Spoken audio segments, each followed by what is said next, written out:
Magandang araw mga kaibigan. Nako mga kaibigan, na mainit itong pag-uusapan natin. Senator Tito Sotto, binira ang yabang ni Escudero. Grupong Duterte, nagulantang. Justice Leonen, kinalampag. At Sara Duterte, hindi papalusutin ng ganun lang.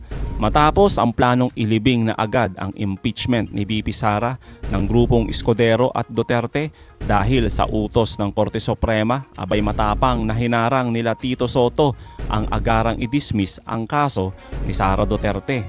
Anila, meron pang motion for reconsideration ng Kamara na dapat hintayin at huwag magmadali itong si Escudero.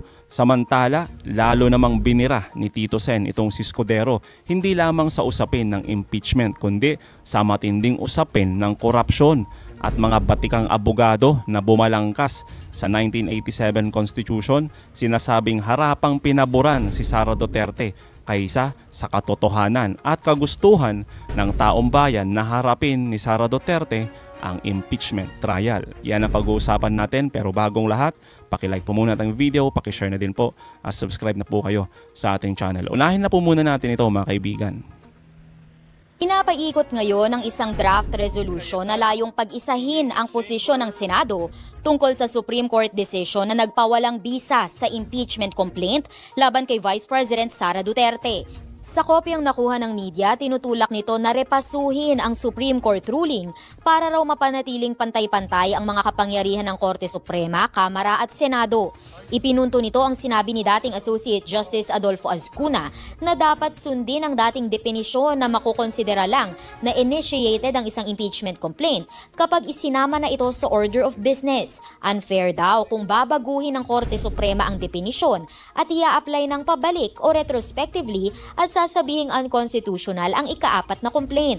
Kinumpirma ni Senador Kiko Pangilinan na pirmado niya na ang resolusyon, pati na ni Minority Leader Tito Sotto, Deputy Minority Leader Risa Ontiveros at Senador Bam Aquino. Natutol sila sa pagharang ng Korte Suprema sa tungkulin ng Senado na litisin ang reklamong impeachment laban sa pangalawang Pangulo, kaya dapat daw i-reconsider ito. Sa kabila ng pag-anib ni Aquino at Pangilinan sa majority, sinabi ni Ontiveros na itinuturing pa rin niya ang mga ito bilang kaalyado. Ayon kay Senate President Chis Escudero, hindi niya pa nakikita ang kopya ng draft resolution. Pero una na siyang nagbabala na maaaring magkaroon ng constitutional crisis kung ipagpapatuloy pa rin ang paglilitis taliwas sa utos ng Korte Suprema. Pero para kay Ontiveros, dapat ikonsidera rin ang tungkulin ng impeachment court na panagutin ang mga may salang opisyal. Si Senador Erwin Tulfo naman, na bahagi ng majority bloc, gusto rin sanang ituloy ang impeachment trial. Sa Miyerkules, August 6, tatalakayin ng Senado kung susundin nga ba nito o hindi ang Supreme Court ruling. May mga senador daw na nagsusulong na i-dismiss o ibasura na ang reklamo dahil nga sa desisyon ng Korte Suprema. Pero para kay Ontiveros, premature naman yan dahil wala pa nga ni isang ebidensyang napepresenta sa Korte. Malinaw din mga kaibigan, sa umpisa pa lang, mula nung nilabas yung desisyon ng Korte Suprema na pinaboran nga itong si Sara Duterte patungkol dito sa impeachment, sinabi na po ng Kamara na mga ilang senador natin at mismong Malacanang, pati si Pangulong Marcos, anong sabi nila? Kailangang sundin at respetuhin anuman ang naging desisyon ng Korte Suprema.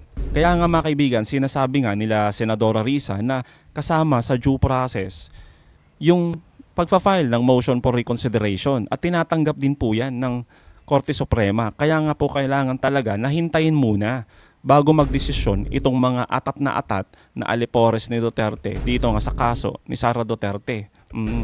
Kaya nga mga kaibigan, ano ba yung kanilang kinakatakot dito, di ba? Panalo na nga sila kung tutuusin, di ba? Kasi nga pinaboran na sila ng Supreme Court kahit nga sinasabi ng iba na mali-mali itong mga naging desisyon nila para bang minadali para lang paboran si Sara Duterte. Hihintayin na lang yung pinakahuling desisyon ng Korte Suprema patungkol sa motion for reconsideration ng Kamara. Pero nagmamadali itong si Escudero. Kaya naman mga kaibigan, narito yung matinding birada ni Tito Sen at pati na din mga kaibigan dito kay Justice Leonen na talagang kinalampag mga kaibigan. Ang tingin ko, yung implikasyon nito sa bansa, wala na tayong may impeach. Hindi na natin sila may impeach kung nagkamali sila, yung mga justices o yung presidente, vice-presidente, ombudsman, kung sino man yung dapat, yung mga COMELEC members. Wala na tayo pwedeng ma-impeach doon sa sinasabi niyan pag sinunod natin to. Saksakan na ng hirap pag-impeach. Susundin mo yung 1 and 2 pag may sinabi doon na hindi due process, wala na due process. We'll get a chance to explain all this in plenary. At pinaghahandaan ko ito eh. So makikita nyo na hihirap na.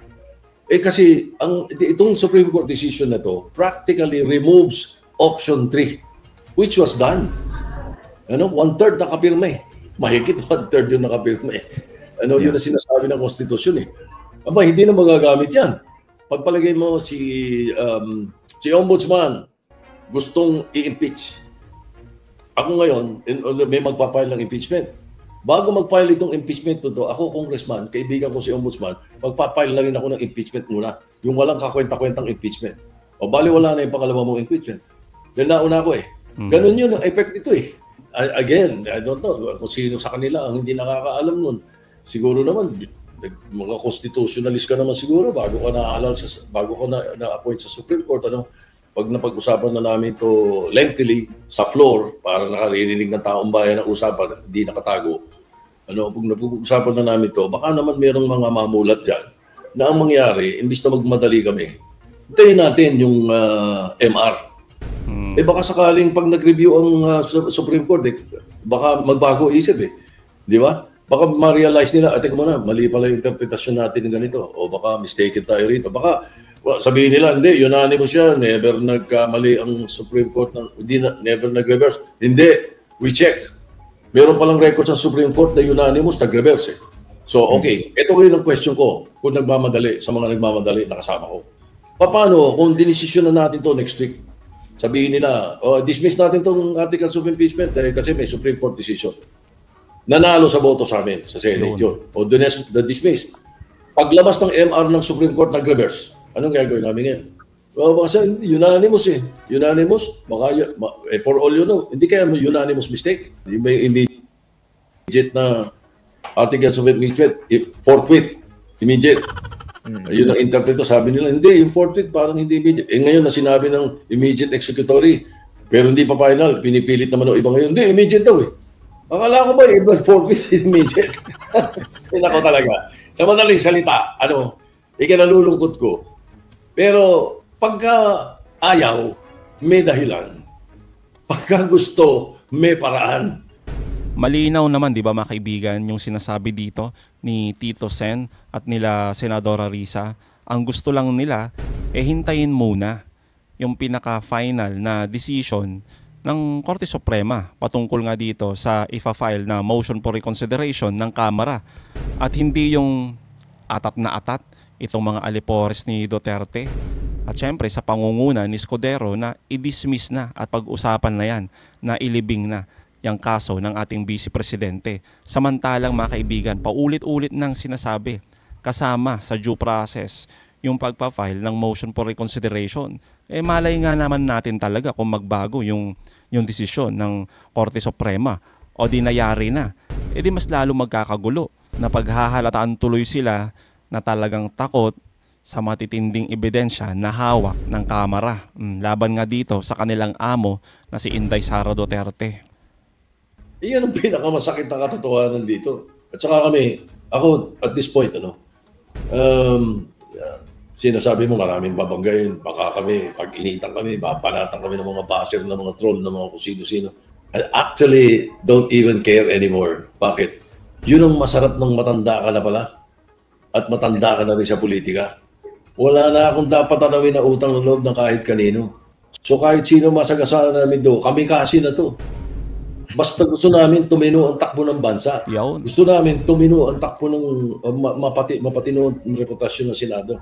Well, siguro babalik lang yung dating respeto ng taong bayan dyan sa Senado kung mawawala si Escudero sa kanyang pwesto bilang Senate President.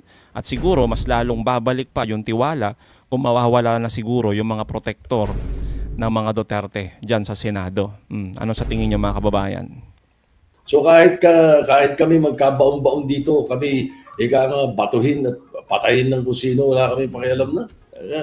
At this point of our lives, nakita na namin lahat ito. Patinuin natin to, hindi pa pwedeng ganyan. Matatakot kang banggain kung mabibigat yung mababangga mo. Ang nangyayari sa bansa natin pag nananatili tayong ganito, tapos ang hudikatura, ganyan. Na forever lang mahirap yung mahirap pagka ganyan. Papalit-palit lang yan eh. Kaya nga nung isang araw, nung nag-uusap-usap din kami, sabi ko, mag-iingat tayo sa mga ginagawa natin, mag-iingat tayo sa mga desisyon natin. Dapat siguro maisip din ng mga ibang sa hudikatura. Hindi araw-araw ikaw nakaupo dyan. Tama. Baka dumating ang araw, magamit sa iyo yan. Or gagamitin mo, hindi mo magamit ngayon dahil sa ginawa mong desisyon ng araw. Di ba? Parang ano yan eh. Yung kasabihan niyan eh, na natutunan ko sa mga matatanda ng araw eh. Sabi nila, pag dumating ang mga ambaha, ang mga isda kakainin ng mga langgam. Pag nawala yung baha, yung langgam kakainin ng isda. Ganyan lang yan eh. Kaya mag-iingat sila. Mahiya naman sila. Tama si Presidente. Wala eh, paano mahihiya yung mga yan? Makakapal talaga mukha ng mga yan eh, di ba? Isipin ninyo mga kaibigan, kahit na isinusuka na itong si Escudero bilang Senate President, abaya yan. Siya pa rin yung Senate President, di ba? At kahit pa dumadagundong yung panawagan ng taong bayan na dapat sana harapin ni Sara Duterte itong kanyang impeachment trial, abay, nakita naman natin mga kaibigan, 18 senador ang pumabor, 'di ba? Na ibalik yung kaso ni Sara sa Kamara, 'di ba? At mula noon, mas matindi na nagkaletse-letse at nagkagulo. Yung kaso ni Sara Duterte. Tapos mga kaibigan, 'di ba? Sinasabi na nga ng mga retired Supreme Court justices natin na wala naman nilabag ang Kamara. At patunay na lang dito, yung sinunod nila, yung mga dati pa na ruling, kung saan ito din yung ginagamit at sinunod na ruling nung panahon ng impeachment ni Erap at ni Corona. Pero bakit ngayon mga kaibigan, yung naging desisyon ng ating Supreme Court ay talagang pinaboran si Sara Duterte. Tapos mga kaibigan, tuwang-tuwa itong mga alipores ni Duterte dyan sa Senado. Samantalang mga kaibigan, alam naman ng lahat ng mga kababayan natin kung sino nga talaga yun ng delay. At patuloy na ng di-delay pa rin hanggang sa ngayon itong kaso ni Sara Duterte. Kaya naman mga kaibigan, kung sa ilan nating mga Supreme Court justices na mga retired ay sinasabi na wala naman talagang nilabag ang Kamara, abay mismong bumalangkas po ng 1987 Constitution na si Attorney Rene Sarmiento. Ito yung sinasabi mismo mga kaibigan na wala talaga na naging dahilan para sabihin na unconstitutional ang Kamara. Tama po yung ginawa ng ating House of Representatives, and considering that they have the exclusive sa ating saligang batas sa US, ang word po ay sole, sa atin ay exclusive. So silang lang po ang may poder, may otoridad to initiate impeachment proceedings. So sa ganang akin, yung first issue yan ay mukhang hindi po, para sa akin po, hindi po tama, no? So, dapat nga po ito ay, kung ito man ay kanilang ginawa ng ating kagalang-galang sa Korte Suprema, dapat sinunod muna yung existing jurisprudence, yung Francisco versus House of Representatives. Hindi po yung bagong decision nila sa kasong ito. May tinatawag tayong prospectivity, mag-apply sa future situations, at may isang doktrina nga po sa constitutional law, yung doctrine of operative facts. So mukhang sumabra po ang ating kagalang-galang na hukuman, when we say overreach, lumampas sa hangganan ng hukuman sa desisyon na ito. So para sa akin, ito pong judicial overreach ay dapat sana hindi po ginawa ng ating Korte Suprema. Lalong-lalo na dun sa second issue. For the first time, naglatag ng 7 requirements ang ating Korte Suprema. For the first time, 7. So, sana ito po should have a prospective effect. Hindi po in-apply dito kasi non-existent po ito nung pinag-uusapan po ang itong articles of impeachment. Yung due process of law, pag-uusapan niya ng masusi sa ating Senado na kung saan magkakandak ng trial and then decision. The role of this House is simply to initiate all impeachment cases. Pwede pong we can liberally construe na yung due process ng ating House of Representatives ay hindi na nairespeto. So, kasi nga, ang tinignan natin ay yung interest individual ng respondent. Now, between individual right and collective right, may tinatawag na compelling state interest. What is the compelling state interest in this case? Which could be an exception to due process. Yung interest ng taong bayan, yung accountability, yung pananagutan mo, this is a compelling state interest. And sometimes it is construed as an exception to due process of law. And between individual right and collective right, ang mangingibawa po ay collective right, hindi po individual right. Yun na nga mga kaibigan, no, nakakalungkot. Kasi nga, ang pinaboran ng Supreme Court ay yung interes ni Sara Duterte. Hindi man lang nila tinignan o kinonsider, mga kaibigan, yung accountability na hinahanap ng taong bayan. Yung dumadagundong na kagustuhan ng taong bayan na humarap si Sara Duterte sa kanyang impeachment trial. Wala mga kaibigan. Sinasabi nga na ipinagdamot ito at ipinaboran lang ang iisang tao, iisang interes ni Sara Duterte. Paano natin ngayon makukuha yung accountability na hinahanap ng karamihan sa atin kung mismo ang Supreme Court, mga kaibigan, pinagdamot sa atin ito? Di ba ho? Okay lang naman sana mga kaibigan na talagang pumasok sila sa usapan kasi nga nagkakagulo na yun yung Senado at Kamara. Pero sana nandun sila para interpret yung nasa Constitution natin. Hindi yung makikialam sila at sasabihin harap-harapan na i-dismiss na yung kaso ni Sara Duterte. Di para namang nawalan tuloy ng kapangyarihan na mag-impeach itong Kamara, di ba?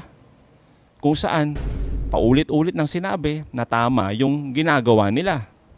At dahil nga dito mga kaibigan sa naging desisyon ng Korte Suprema, abay may mga senador na bumoboses na. Samantalang nung mga panahon na mainit yung usapin sa impeachment ni Sara, ito yung mga tahimik sa gilid-gilid. Tulad na lamang nito mga kaibigan, yung magkapatid na Tulfo brothers. Kasi ang sinasabi ngayon ni Raffy Tulfo, handa na daw siyang gampanan yung tungkulin niya bilang senator judge. Tapos ito namang si Erwin Tulfo, sinasabi niya na gusto niyang matuloy yung impeachment trial. Kasi nga ito daw yung matagal na hinihintay ng mga kababayan natin. Totoo kaya mga kaibigan yung sinasabi na mag-utol na to?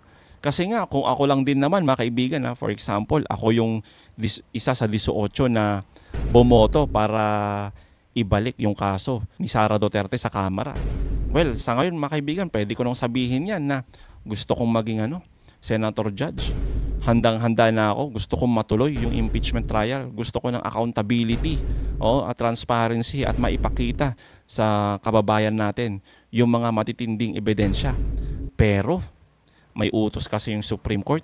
Kailangan nating respetuhin at sundin. Kasi nga mahirap din naman kung babastusin natin yung rule of law. Kaya siguro sa susunod na lang. Siguro ganun mga kaibigan, no? Kaya yung ngayon, yung mga tahimik nung nakaraan sa gilid-gilid, abay bumoboses na ngayon. Tapos mga kaibigan, eto matindi. Eto, si Jinggoy, sinasabi niya, kami ang gumagawa ng batas tapos hindi kami susunod sa batas. That's awkward. Ba matindi talaga mga kaibigan, no? Si Jinggoy, talagang awkward. Dapat ang sinasabihan mo niyan, yung mga tropa mong Duterte at si Escudero, na sumunod sa kung ano man yung nakalagay sa batas. Simpleng forthwith lang, hindi pa magawa. Tapos ngayon nagmamadali na i-dismiss samantalang meron pang motion for reconsideration. Ano yan? Talagang awkward. Tapos mas awkward pa mga kaibigan kasi yung nagsasalita na si Jinggoy Estrada, aba, siya itong convicted ng bribery. Nakakahiya naman sa'yo talaga, sir. Talagang awkward. Ay nako talaga. So mga kaibigan, anong masasabi nyo patungkol dito? Comment down below. Again mga kaibigan, huwag nyo kalimutan, i-like at i-share natin mga video. Hanggang sa muli, kita-kita ulit tayo mga kaibigan.